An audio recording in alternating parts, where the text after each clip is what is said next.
আজকে আমাদের মকর সংক্রান্তি স্পেশাল দুপুরের কি মেনু আছে? মকর সংক্রান্তিতে আজকে নিরামিষ অবশ্যই। বাবারে, তো নিরামিষ, মাছ টাছ কিছু হবে না, মাছ পেঁয়াজ কিছু হবে না। এই যে এখানে আছে ভাত, সময় ধোয়া ওঠা ভাত। ভাত, আর এখানে আছে মূলো, শিম মূলো দিয়ে, এই যে এটা হচ্ছে বিউলির ডাল কেউ মূলো দিয়ে করে? হ্যাঁ। তুমি কি সব কিছুতেই মূলো না, দেবে? আজকে সংক্রান্তি মূলো খাবো না। ধ্যাৎ, মূলো ভালো লাগে না।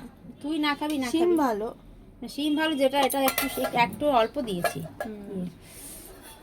আর এখানে আছে এই যে এটা ভালো করেছে।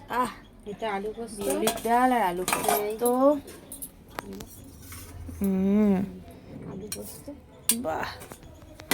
আর এখানে আছে পাঁপড় ভাজা, আর এখানে এই যে গন্ধরাজ লেবু কাটা, এটা এই লেবু দিয়ে ডাল দিয়ে খাবে। লেবুটা দেখি, লেবু দিয়ে।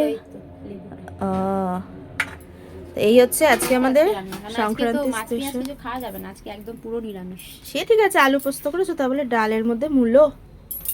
মূলার সিজনে তো আসলে না জামা।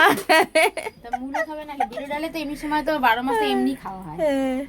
এই যে মা এখানে আলপনা দিয়েছে আজকে মকর সংক্রান্তি স্পেশাল, অলরেডি তোমাদের সাথে আমি শেয়ার করে দিয়েছি।